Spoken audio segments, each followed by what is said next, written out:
എല്ലാവർക്കും top secret by കൺമണി എന്ന YouTube ചാനലിലേക്ക് സ്വാഗതം. ഞാൻ ഇന്ന് വന്നിട്ടുള്ളത് മഴ തോരും മുൻപേ എന്ന സീരിയലിന്റെ വരാൻ പോകുന്ന എപ്പിസോഡിന്റെ റിവ്യൂമായിട്ടാണ്. ഇതുവരെയും ചാനൽ സബ്സ്ക്രൈബ് ചെയ്യാത്തവർ പെട്ടെന്ന് തന്നെ സബ്സ്ക്രൈബ് ചെയ്യുക. എങ്കിലേ വരാൻ പോകുന്ന അടിപൊളി എപ്പിസോഡുകൾ പെട്ടെന്ന് തന്നെ നിങ്ങൾക്ക് കാണാൻ കഴിയൂ. എന്നാൽ നമുക്ക് വീഡിയോയിലോട്ട് പോവാം. വൈജയന്തി അലീനയോട് ദേഷ്യപ്പെട്ടിട്ട് ആ ദേഷ്യത്തോടെ കാർ എടുത്ത് പോകുന്നുണ്ട്. അങ്ങനെ പോകുന്ന വഴിക്ക് കാറ് ആക്സിഡന്റിലാവുകയാണ്. വൈജയന്തിയുടെ കാലില് വലിയൊരു മുറിവെല്ലാം സംഭവിക്കുന്നുണ്ട്. ശേഷം കാലുകൊണ്ട് അനക്കാൻ പറ്റാത്തൊരവസ്ഥയിലായിരിക്കുകയാണ്. അങ്ങനെ പരസഹായം ഇല്ലാതെ വൈജയന്തിക്ക് ജീവിക്കാൻ പറ്റില്ല എന്നുള്ളൊരവസ്ഥയിലായിരിക്കുകയാണ്. ശേഷം വൈജയന്തിയെ ഹോസ്പിറ്റലിൽ നിന്ന് വീട്ടിലോട്ട് കൊണ്ടുവരുന്നുണ്ട്. വീട്ടിലോട്ട് കൊണ്ടുവന്നതും എല്ലാവരും താങ്ങി പിടിച്ചുകൊണ്ടാണ് കൊണ്ടുവരുന്നത്. ഇത് കാണുമ്പോൾ അലീനയ്ക്ക് ഒരുപാട് സങ്കടാവുന്നുണ്ട്. എന്നാലും എൻ്റെ അമ്മയ്ക്ക് ഇങ്ങനൊരു അവസ്ഥ വന്നല്ലോ എന്നാലോചിച്ചുകൊണ്ട് കരയാണ് അലീന. വൈജയന്തി വീട്ടിലോട്ട് വരുന്നതും അലീന ഓടിച്ചെല്ലുന്നുണ്ട്. ശേഷം വൈജയന്തിയോട് പറയുന്നുണ്ട്, ഇപ്പൊ എങ്ങനെയുണ്ട് മേഡം, കാലില് വേദനയുണ്ടോ എന്നെല്ലാം ചോദിക്കാണ്.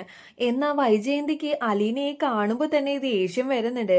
അലീന പറയുന്നുണ്ട്, എന്തിനാടി, ഇത് കണ്ട് സന്തോഷിക്കാൻ വേണ്ടിയിട്ടായിരിക്കും നീ ഇപ്പോൾ ഓടി വന്നത്. എനിക്ക് കാലൊടിഞ്ഞപ്പോൾ നിനക്ക് സന്തോഷമായില്ലേ? നീ കാരണാ ഇങ്ങനെയെല്ലാം സംഭവിച്ചത്. നിന്നോടുള്ള ദേഷ്യത്തിന് ഞാൻ വണ്ടി എടുത്തോണ്ട് പോയത്. അതുകൊണ്ടാണ് എനിക്ക് ഇന്ന് ഇത്രയും വലിയൊരു അപകടം സംഭവിച്ചത്. ഇനി ഞാൻ എന്ത് ചെയ്യും? ഇനി എനിക്ക് ജോലിക്ക് പോകാൻ കഴിയോ?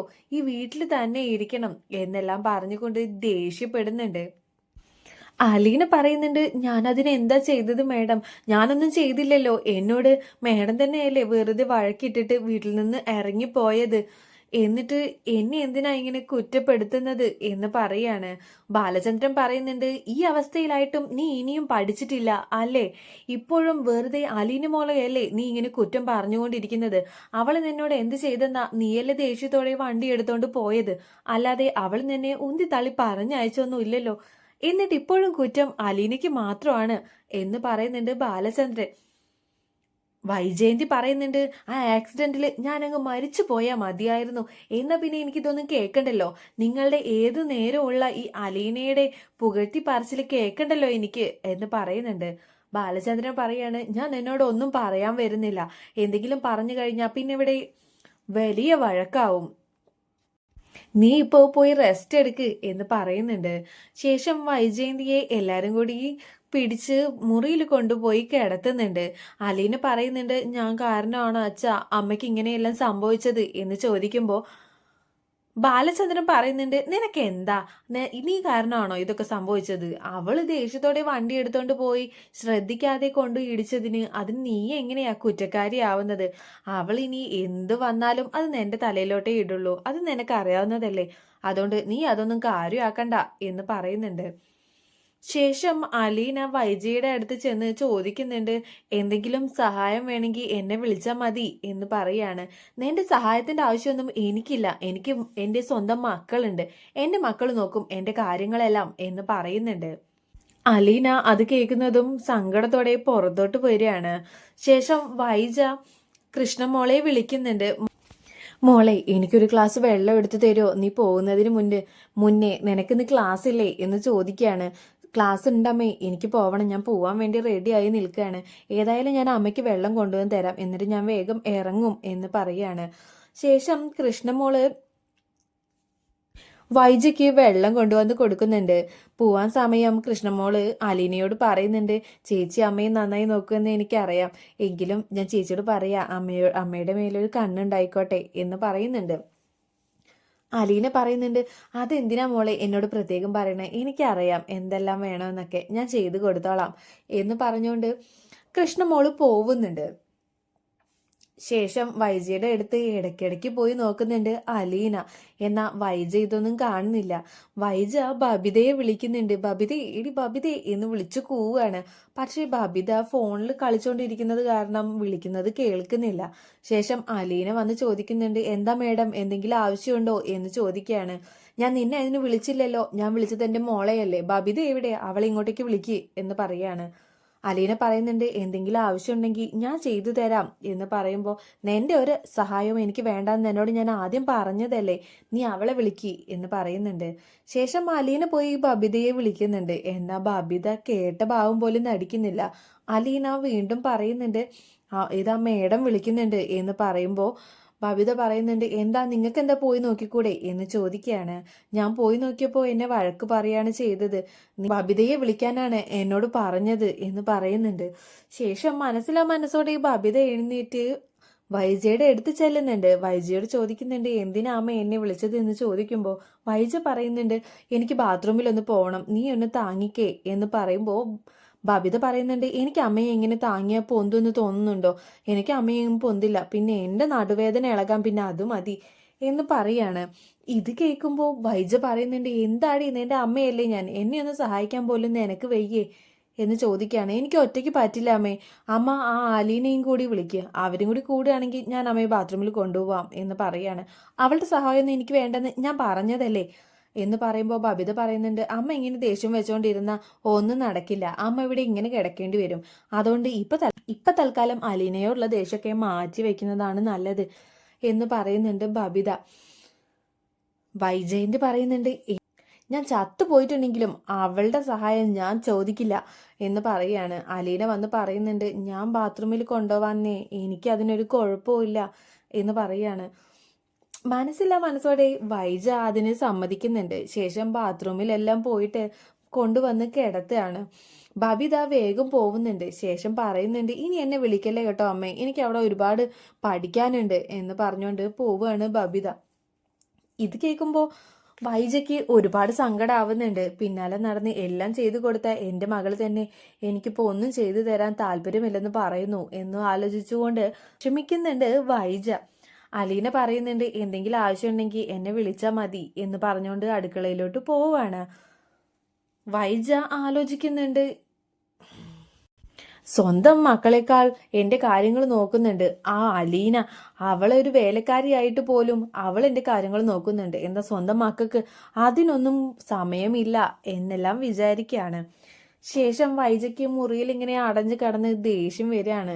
വൈജ വീണ്ടും ബബിതയെ വിളിക്കുന്നുണ്ട്. പക്ഷെ ബബിത അത് കേട്ട ഭാവം പോലും നടിക്കുന്നില്ല. അലീന വന്ന് ചോദിക്കുന്നുണ്ട് എന്തിനാ മേഡം വിളിച്ചത് എന്ന് ചോദിക്കുമ്പോൾ വൈജ പറയുന്നുണ്ട് എനിക്കൊന്ന് പുറത്തു പോയിരിക്കണം, ഈ മുറി തന്നെ ഇരുന്ന് എനിക്ക് ഭ്രാന്ത് വരാൻ തുടങ്ങി എന്ന് പറയാണ്. ശേഷം അലീന പുറത്തോട്ട് കൊണ്ടുപോകുന്നുണ്ട് വൈജയന്തിയെ.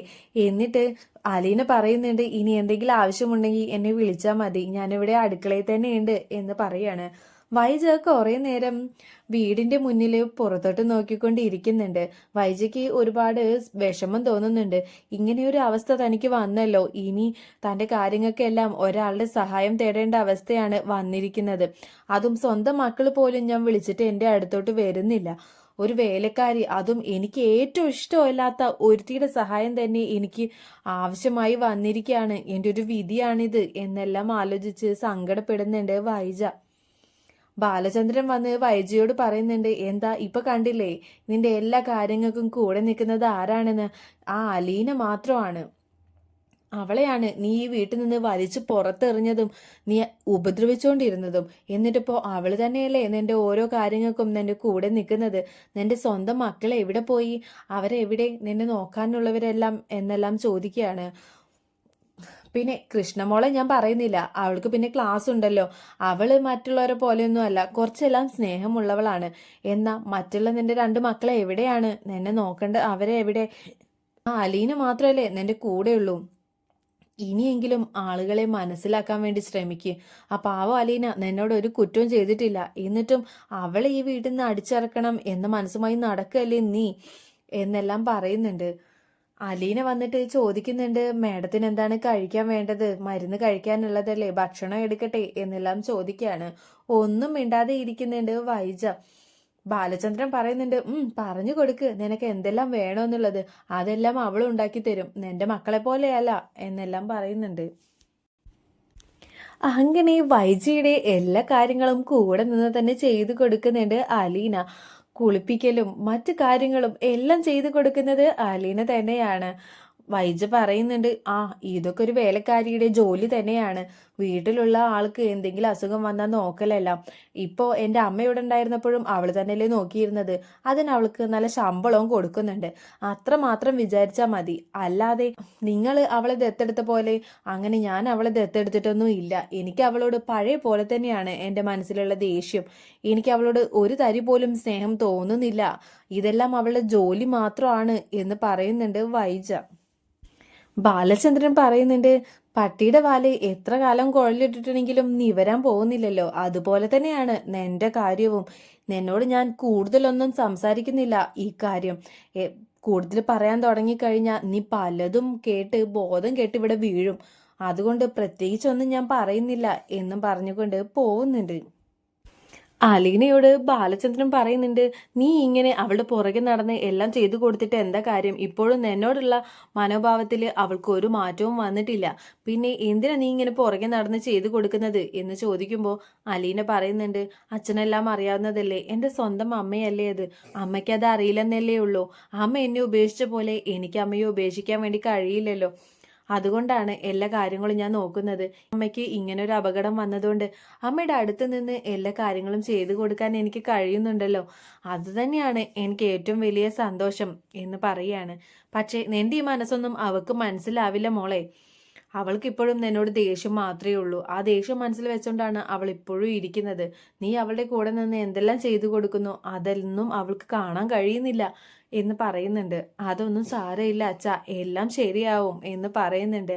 ശേഷം നമ്മൾ കൃഷ്ണമോള് ക്ലാസ് എല്ലാം കഴിഞ്ഞ് വരുമ്പോൾ വൈദ്യരുടെ അടുത്ത് ഓടി ചെല്ലുന്നുണ്ട്. അമ്മേ എങ്ങനെയുണ്ടായിരുന്നു? അമ്മയ്ക്ക് ബുദ്ധിമുട്ട് വല്ലതും ഉണ്ടായോ എന്ന് ചോദിക്കുകയാണ്. ഇല്ല, എനിക്ക് കുഴപ്പമൊന്നുമില്ല. നിനക്ക് പിന്നെ ക്ലാസ്സിന് പോവാതിരിക്കാൻ കഴിയില്ലല്ലോ, അതുകൊണ്ട് കുഴപ്പമില്ല. ആരാ അമ്മയ്ക്കെല്ലാം ചെയ്തു തന്നത്? ബബിത ചേച്ചിയാണോ എന്ന് ചോദിക്കുമ്പോൾ വൈജ പറയുന്നുണ്ട്, ബബിത അവൾ ആ ഫോണും പിടിച്ചോണ്ട് ഏതു നേരവും ഇരിപ്പല്ലേ, എന്റെ കാര്യങ്ങളെല്ലാം നോക്കാം, അവൾക്ക് എവിടുന്നാ നേരം എന്ന് പറയാണ്. പിന്നെ ആരാ? അലീന ചേച്ചിയാവും എല്ലാ കാര്യങ്ങളും ചെയ്തു തന്നിട്ടുണ്ടാവുക. എനിക്ക് അല്ലേലും അറിയായിരുന്നു അലീന ചേച്ചി അമ്മയുടെ കൂടെ നിന്ന് അമ്മയെ നോക്കുമെന്ന്.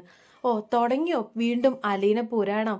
നീ ഒന്ന് നിർത്തുന്നുണ്ടോ? എനിക്കിത് കേൾക്കുമ്പോൾ തല വേദനിക്കുന്നുണ്ട് എന്ന് പറയുന്നുണ്ട് വൈജ.